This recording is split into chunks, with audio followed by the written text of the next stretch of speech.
Hello, this is Pick, and welcome to episode 8 of my guide for FTB Sky's Expert Mode. I did a lot of work off camera, as you can see. I have lots of stuff imported into the QIO. There was a lot of stuff that wasn't interesting to watch, so I'm just gonna have a segment where I go over that automation later. But for right now, I have some other things I'd like to get to. I made 3 more of those hyperdense QIO drives, and of course that took a little while to make, but now I have more than enough storage to hold all the different types and quantities of items within my QIO network. This is going to be very handy for automation later, as anything that I have sitting in the system can be automatically exported using one of those QIO exporters. It'll also be very handy because it's going to save us some channel space when we get to Applied Energistics. Speaking of Applied Energistics, let's make an Inscriber. This is the main crafting machine for Applied Energistics, and it'll use a number of those processors that we can craft. In order to get the Inscriber, I'm going to need a Crystallizer. This will turn Certus Quartz dust into Certus Quartz crystals. It's an awfully slow machine, so the earlier you get one of these set up, the better. You'll also need a supply of water. Speaking of things that are long overdue, I should probably make some type of item magnet at this point. The Flux-o-Magnet is probably the easiest to craft, it requires the least amount of effort, and that's just what I'm going to be going with. You can toggle it on and off with the press of a button, so that means that I don't have to have it on if I'm trying to not pick up items. Now's a good time to summon an Unbound Afrit.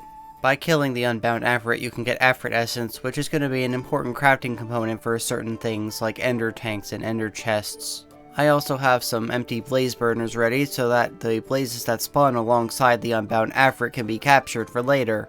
Because I can fly around, killing the Afrit really isn't that much of a challenge. I'd still advise doing it in a part of your base where any crossfire won't cause a massive fire and burn down all of your trees or whatever. There's a little bit of wood here, but as long as I don't have the blazes face it and fire at it, I should be fine.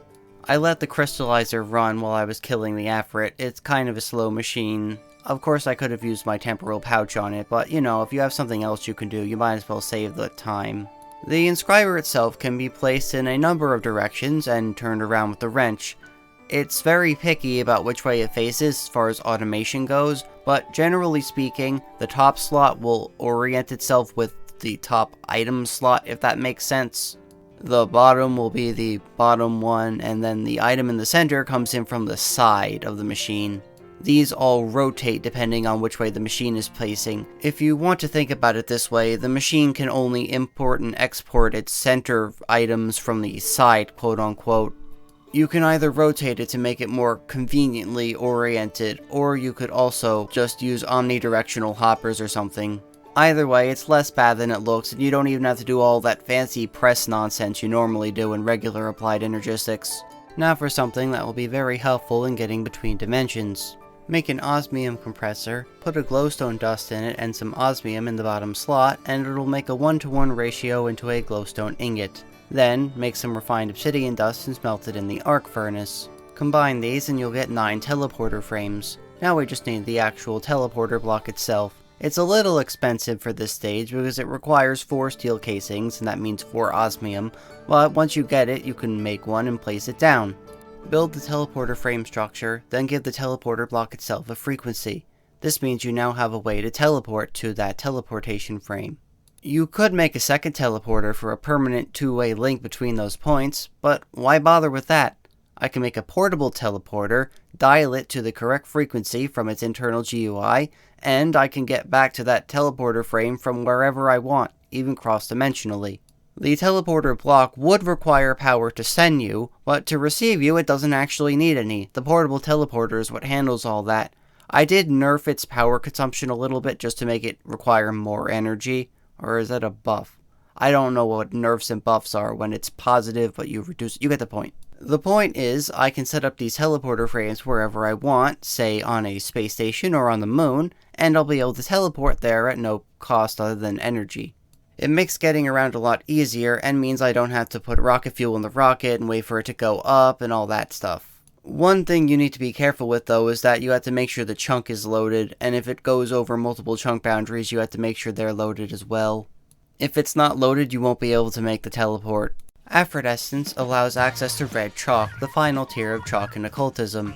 This ritual is only going to be used for making Marid Crushers, but you might want a bunch of them, so definitely keep the circle around. Something really useful about Marid Crushers is that they make triple the output of the Foliot Crushers in numerous recipes. For example, if I were to give it 1 raw silver ore, it would give me 6 silver dust instead of just 2. I wonder if there are any large sinks of silver dust I'm going to need this for. In addition to silver, it works on things like springaline crystals, turning them into springaline dust, as you get 3 of them instead of just 1. If you need to move the Marid around, a mob imprisonment tool does the job, as does the soul gem. Now I can put all that dash ore into the mechanical squeezer, get a bunch of raw dash out of it, and then give that to the Marid Crusher, and I have 24 dash dust per 1 dash ore block. As far as higher tier processing goes, this is going to hold you off for quite a while. That doesn't mean the arc furnace can handle all of that, of course, but we'll work on that. I'll be getting a lot of power upgrades to the system today. The first one is going to be to oxygenate these lovely diesel generators. By feeding them with oxygen, they'll make an extra amount of stress units. 1 electrolytic separator and 1 rotary condensator will have to do for the time being. Note that when it comes to the electrolytic separator, you can't use energy upgrades to decrease its power consumption. This is because by default you would have access to its gas burning generators from mechanism generators, and so the hydrogen you make would be a net gain in power just by having 2 machines. This is also a friendly reminder to upgrade your infrastructure wherever you can. If your infrastructure starts lacking, you start being unable to smelt your dash ore, among other things. Now then, we're making extra stress units, but how about extra RF? By crafting a generator coil, I can make it so that we convert RSU into RF. We'll also need some carbon brushes and a bunch of magnets. I would just make 12 per generator coil, as that's the maximum number. I'd also make them as high of a tier as you can possibly support. At this current stage you can make up to tier 3, but if you can only make tier 2s with how much you can afford, then that's fine. I wouldn't recommend the tier 1s though unless you make a bunch of generator coils. One thing to note is that if you have 2 generator coils running with level 1 magnets, that's the same as running 1 generator coil on level 2 magnets. So if you're intimidated by those more expensive recipes, you can just overcompensate, as long as you don't mind wasting the space, of course. The carbon brush block has to be touching the generator coils for it to generate energy, and then you extract the power from that carbon brushes block. Note that rotation speed also affects how much power is being produced. I would just run them at max speed and associate your power generation along with that. Remember to use the rotation speed controller, it makes everything so much easier. I went ahead and prepped another couple of diesel generators. This allows me to use 8 of them to make 1 advanced diesel generator. It makes the same amount of stress units as 8 of the individual ones, but something useful is that it uses less oxygen. It only uses half of the oxygen it would have used before. Last time I was having 6 diesel generators, which use 6 diesel generators worth of oxygen. This one uses 8 diesel generators worth of power, but only 4 diesel generators worth of oxygen.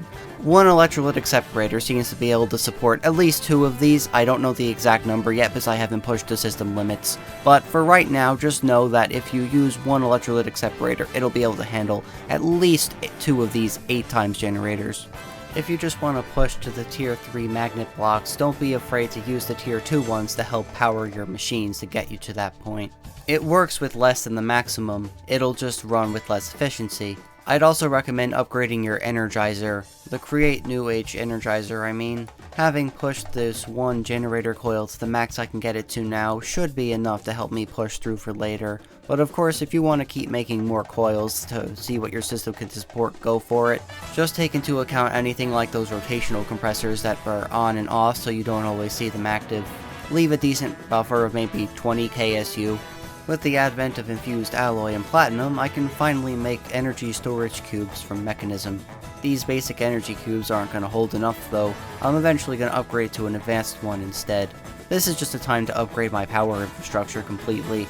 I'm also going to replace all of these cables with advanced energy cables from Mechanism as well. The advanced energy cables are useful because they store energy inside of them, so it's like having an extra battery buffer on your network. That's also why they're gated so late. Well, late is relative of course, I haven't even been to Mars yet. So, what exactly did I do between episodes? I basically expanded the metal processing station to incorporate a whole bunch of different types of items. Lots of different metals here. We have alloy production, we have plate production, we have wire production, and gear production. It saves me room in the logistical sorter to just put the multi-servo presses making gears underneath the ones that make corresponding plates. This means I can have two machines mooching off of the same one color for one type of item. The wire mills are a little bit jank because they don't actually have filtration on their inputs, but oh well, that's just how it is. As long as I keep it overstocked and make the presses that make plates for those wires faster, it should be okay. I also set up a whole bunch of those drawer controllers with the QIO redstone setup. It's probably way more expensive than it was worth it, but you know, that's just how it is. Whether or not you go ahead with this is your call. I'll probably eventually end up automating PCBs just to deal with this, but I think QIO is more than worth it because it doesn't use up extra power on your AE network and it also doesn't use up extra channels. I should also mention that if you're going to upgrade a Flux duct network into an advanced universal cable network, or any universal cable I guess, you get the point, you'll want to be careful and disconnect the flux ducts so that they don't mooch off of the internal energy buffer of the cables. Otherwise it'll just all disappear and you will lose power for no reason. New to what I think was 1.4 is this quest that allows you to submit 10,000 buckets of lava. It will give you a creative lava tank as a reward. This is basically a way of making that create hose pulley setup, but in one compact block, and also without all the lag that's associated with making those 10,000 fluid block setups. I'll get into dedicated lava production later. For now, I'm just letting it run passively. Another small detour later leads us to the powered Anvil. This will repair any items you put in it as long as it gets RF power. Now that I'm making a fair amount more energy, I can afford to use this type of thing. Works on most regular items with a durability. Obviously not everything though. Now to make some quantum fluid, or quantum flood as it's spelled here for some reason, probably just a typo. What's annoying about it is that you can't bucket it. It makes a bucket of telejuice. This is default mod functionality and like that by design, so we can't do much about it. So in order to deal with this and crafting it, we're going to use some fluid transporters and filter it. Normally you could just whitelist the fluid you want, but in this case we'll just blacklist the fluid we don't want for the same effect. The transfer rate is a little slow, but good enough for our purposes. Good always. To turn this into Proto Chorus, I'm going to need exceptionally cold temperatures instead of exceptionally hot ones. This can be accomplished with a vortex tube. Put pressure in the vortex tube like we did before for the biodiesel setup, and then we'll be able to have the cold end go into the thermopneumatic processing plant, and that'll cool it down. Note that this recipe does not work at absolute zero, which is to say 0 Kelvin, negative 273 Celsius, I think it's negative 474 Fahrenheit off the top of my head, 0 Rankine, etc. So you'll need to turn the vortex tube off so that it maintains a pretty cold temperature instead. Managing the insulation should help with that. If you're not automating it yet though, it's fine to do it in batches and just turn the thing on and off. Now it's time to make a space station. Just go into orbit and there should be a space station already there. I said there should be a space station already there. I'm not in the lander, aren't I? Alright, I'm gonna have to relog, then I should get my lander back. Alright, now that I've gotten my lander back, I should be landing on the space station shortly. I said I should be landing on the space station shortly. There should be a space station beneath me that I should be landing on shortly. Where is the space station that's supposed to spawn here? It's not the default one from Ad Astra, it's a custom built one, but still. There should be a space station right below me. And now I'm going to be entering the Earth's atmosphere in the lander, which means I lose the rocket. Lovely. Preparing myself for an emergency, I gave myself some flight via command, just to make sure that if the space station doesn't spawn this time, I would still be able to fly. Also gave myself an angel block so that I won't have to land on nothing. It spawned this time though, so we're good. We land right in the center. I fitted the space station with the teleporter and QIO dashboard so I can access my main storage from up there. Now to get some pink slime to make a laser. You can only use certain things inside the space station biome, or I guess it's the orbit biome. Anyway, what I mean to say is that I'll be using a fluid laser to get oil. Hostile mobs give more meat, passive mobs give more pink slime, so if I just abduct a few of my cows and grind them up, I'll get the bucket of pink slime I need. Upgrade one of those tier 2 machine frames from industrial foregoing to the tier 3 one, and that should be everything I need to start crafting parts for the laser base. You'll want 1 to 4 laser drills. That's the block that actually does the progress bar on the laser base. The base is what everything points into and what actually generates the fluid, but it can only receive progress and power through those laser drills. As soon as you're able to handle it, I just make sure you have 4 of them running, and they'll be upgraded as well over time. I should have them at max capacity by the end of the episode. I'm having a bit of a supply issue with my source, especially because I'm going to start making larger quantities of mana steel. This means I'm definitely going to want to upgrade my source production. To do this, I'm going to make some agronomic source links. These are going to take source from crop growth. And of course, since we have that lovely fast wheat farm, it's basically just untapped power. Simply put the agronomic source link around your crops and have it be near a source jar. Some hoppers and filtered output make it easy to automate the enchanting apparatus. You should probably do these crafts with blocks of drenched iron, because it's much more efficient on both source and on these elemental essences, but I guess I'm doing them with ingots for the time being. The goal here is to make ender drawers. Ender drawers are like a shared inventory, kind of like an ender chest, the modded ender chests, that is. You can set the frequency by left-clicking with the linking tool on a given drawer, and then shift-right-clicking another drawer to set them to have the same frequency. Now, when you put items in one of them, it's stored in both of the drawers. This works cross-dimensionally as well, which is going to be very useful because I'm going to use that to send Pete up into space. Because I don't have Flux Networks yet, getting power up to the space station is going to be a bit of a challenge, but with enough Pete engines I can just overcome that. Pete generators. Pete engines were what I called it in Integration by Parts DX. The last thing I need to make an ender tank is going to be some skystone. This is made by just putting some moonstone next to the pure daisy. It'll automatically convert it as the pure daisy does. Everything else for an ender tank is stuff we already have. Remember that you can speed up the center golden bowl when doing an occultism ritual, and that will speed up the crafting process. Ender tanks are exactly what you'd expect them to be. You put a fluid in one, it appears in the other as long as they have the same frequency. You can lock it with a diamond, same as it's been since the days of 1.2.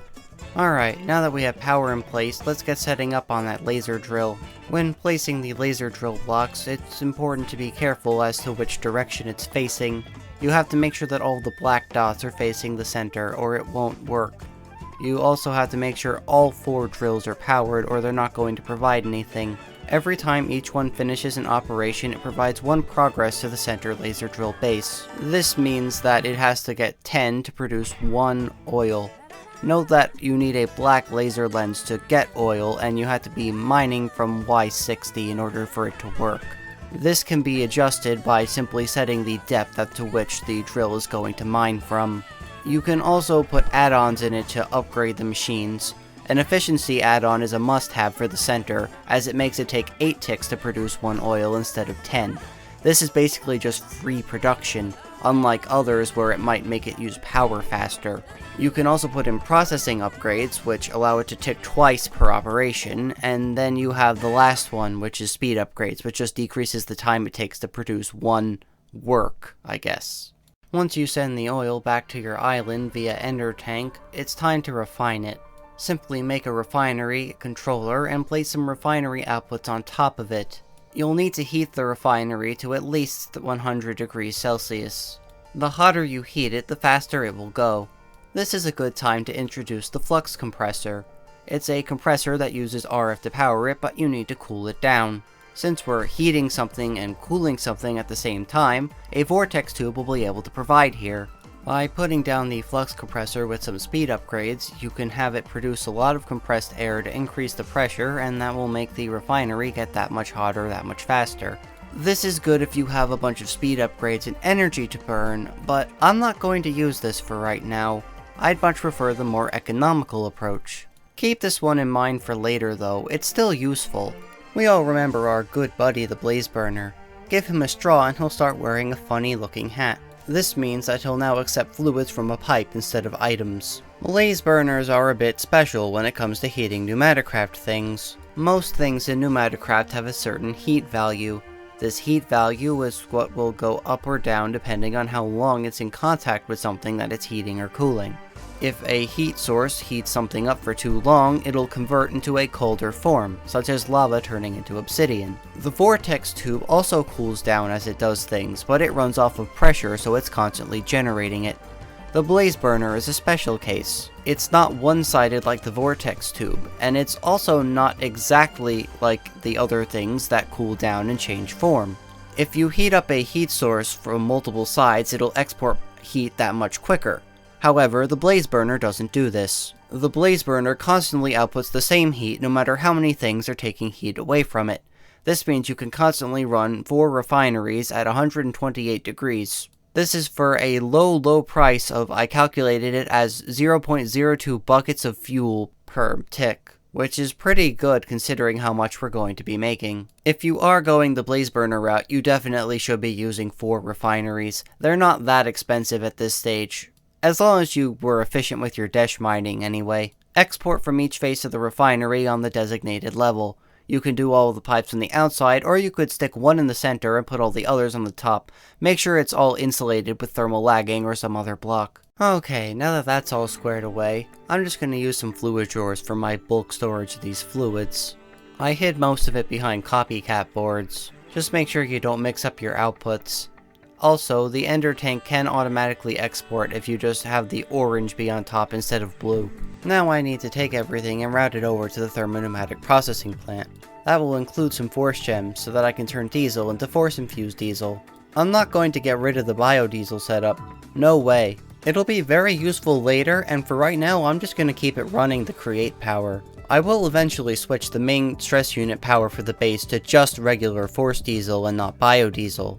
But right now I'll keep it the way it is, and I'm not going to have no use for that biodiesel later. I'm not going to get to using this for a while, but I'm going to be using an ender tank with that force-infused biodiesel to power create setups in compact machines. It's a very compact way to just set up a very small stress unit generator, so it's worthwhile infrastructure to keep around. These are all those add-ons I was talking about, by the way. You're going to need them if you want your oil production to keep up with your refining. Doesn't have to be perfect, but I would definitely want a surplus. There are also multiple ways to process oil. I also took a moment to upgrade to a second generator coil. Now we're making about $4,000 per tick from these generator coils alone. As a result, it's much more comfortable handling arc furnace recipes, though not completely comfortable yet. While diesel is used for power, kerosene is going to be used for production of dielectric paste. This is how I make progress towards Flux Networks. It's 200 millibuckets of kerosene per dielectric paste, and it is kind of slow. But you'll probably have plenty of kerosene at this point if you've been letting your diesel run them for a little while. You'll very quickly have more kerosene than you know what to do with. Some energizing rods and an energizing orb later, and I can use these to start crafting.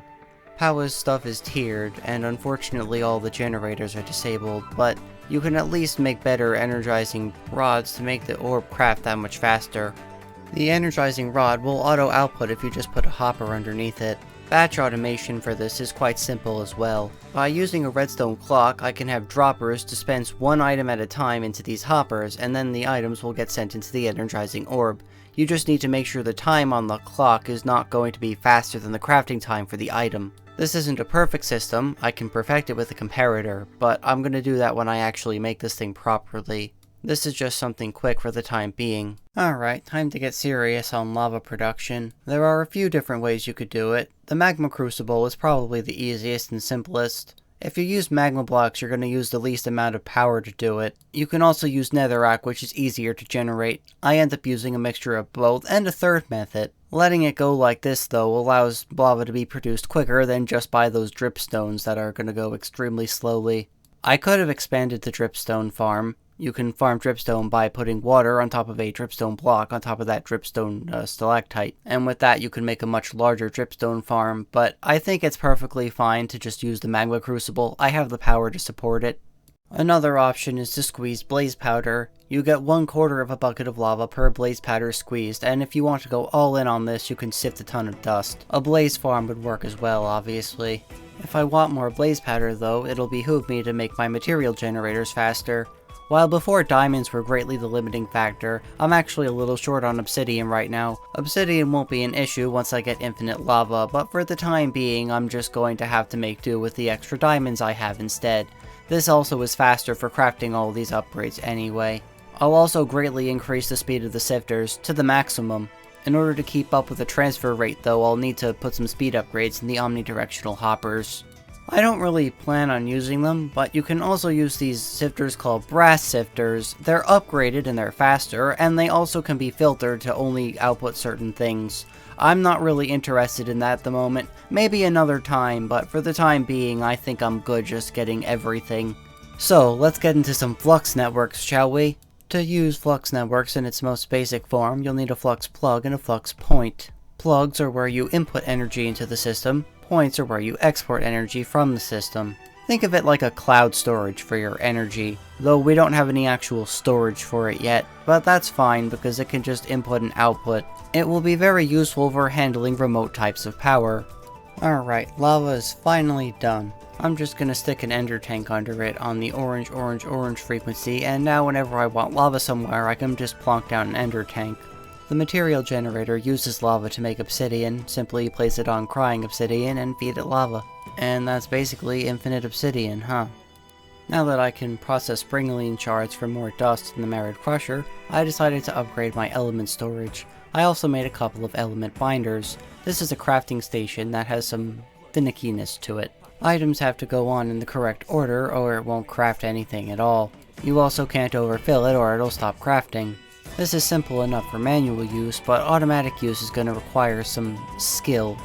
So you see, Elemental Craft has this thing called the Ordered Sorter, and it's specifically designed for the task of automating the element binder. So am I going to use it? Of course not, I'm going to do something very jank instead.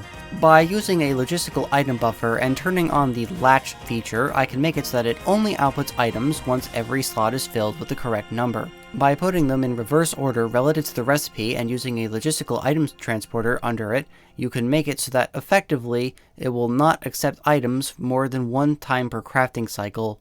Or in a more clear way of saying it, if it gets one of each item, it'll be allowed to take out, it will not take any more in until its buffer is empty, and it will not continue until it gets every item back in the buffer.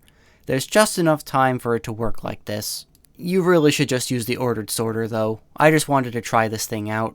With Swift Alloy now, I can make better element pipes. This is going to be very important for not having loss when transporting elements. I'm keeping everything where it was for now, but I'll probably move the Elemental Craft stuff into its own dedicated area at some point down the line. As soon as you can make Swift Alloy though, I definitely recommend it if you're going to be doing heavy Elemental Craft, and I would end up doing that eventually anyway, so. The bottom line is that these pipes are lossless. How about we make a new friend? The Amethyst Golem can be summoned by having a budding amethyst next to a ritual pedestal when using the Ritual of Awakening. This little guy will harvest any amethyst near him that's from a budding amethyst block, and it'll make a whole lot of amethyst while he does it. You'll want to make sure you set his home to an inventory though. A drawer does the job just fine. You know what we could use now? Some laser nodes. Laser nodes are a very useful thing for automation. In order to make it, I'll just need to make some dash processors and put them through the assembly table and all that fun stuff.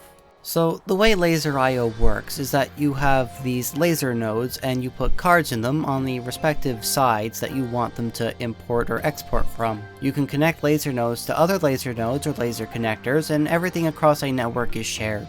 They have limited range on their own, but with enough connectors you can connect over a decently long distance. What's really powerful about it though is that it can do everything through one block face. Import, export, fluids, energy, you name it, it can do it.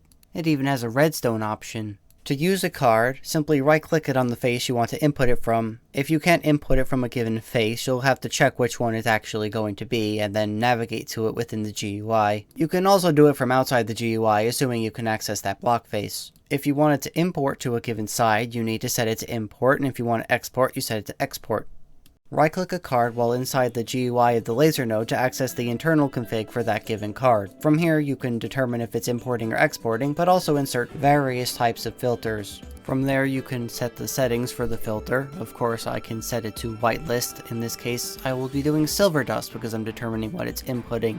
Then I can have it only export the isnium that results, while also managing the liquid force input. Another thing to keep in mind is that the item cards on their own are slow. You'll either want overclocked item cards, or you'll want to have multiple. Having multiple export cards on your extraction inventory will make it export that much quicker. Quick little update on this guy. He's already made a fair amount of amethyst shards, but you might want to have some type of item collector just to make sure he doesn't keep spilling them on the floor. Just for fun, I made a fuel refinery. This will take the crude oil that the laser is getting and turn it into rocket fuel. Now we don't need to use the mixer for it anymore. As I said before, there's more than one way to refine oil. You can do Force-Infused Oil, much like Force-Infused Diesel. To set that up, I made another set of refineries. The byproducts are different, so it's still going to make some Force-Infused Diesel, but for the most part it'll be making other stuff. I'm going to have it run until it fills up the drawers on the one byproduct that's going to be the limiting factor. Once that's done, I'll be setting it back to regular diesel production, but I have so much diesel in the backlog that I'm not worried about it right now. What I'm after right now is toluene. That's one of the byproducts that you're going to get from this. The other is sulfuric gas, but we're not ready for that yet. It's also worth noting that thermopneumatic processing plants which are adjacent to each other will share pressure. To make the blast chiller, to process the toluene into gelled toluene, I'll need a little bit of ice. Easiest way to do that is to just put water next to the pure daisy. Obviously you can't let it wash the pure daisy away though. Silk touch to pick it up. Today's last process is legal TNT production. Legal because I do have some illegal TNT from when TNT slimes used to drop TNT. The machines you see in my inventory are what you'll need mostly. Obviously if you're not using QIO you don't have to worry about that. You'll need the gelled toluene I just set up, as well as some sulfuric acid. Most of the machines are pretty easy to set up, just make sure you leave room for all the water production and the pipes, make sure everything's going into the correct sides, all that stuff. I find it helpful to move things apart a little bit. A mistake later where I thought I had to chill the thermopneumatic processing plant because I misread the temperature as a less than instead of a greater than. But yeah, this is basically done. It's just a bunch of machine linkages, you don't really need to see the whole thing at once in order to understand the basics of what I did. Now we have some TNT ready to go. Now for the Implosion Compressor multi-block. It's going to need to be built in space. Unfortunately, that's just how it is. And that's why we get to make all of that TNT. What's important though is that now we finally don't have to spend dash blocks to get dash plates. Quite the upgrade if I do say so myself. Before I leave though, I might want to upgrade this TNT to Nitro TNT, which is the next tier. All it costs is golden power source and green dye, both of which we already have. Alright, TNT's done. Let's go up into orbit and make that Implosion Compressor, shall we? This will be the last thing I do in the episode. One of these days I'm gonna have to get around to drawing better textures for these machine blocks. They all look the same. The diesel generator and another custom machine we haven't seen yet used to have textures like this, but I'm the one that fixed that, so yay me. It's a box multi-block, nothing too special about it. What matters here is that tasty plate ratio. I'm happy to finally be done with that garbage ratio that we had before. I guess theoretically you could use that laser node on the inside if you want to use that for your logistics with this thing. If you want to be fancy anyway, not like you have to. This isn't the only multi-block that has blocks in it that can actually function, not just be a part of the machine structure. We'll get to that next time though. For now, I think we'll be done for today. This has been Hick, I'm glad to have seen you, and I hope to see you again. Also, tip documents in the description of course, as usual.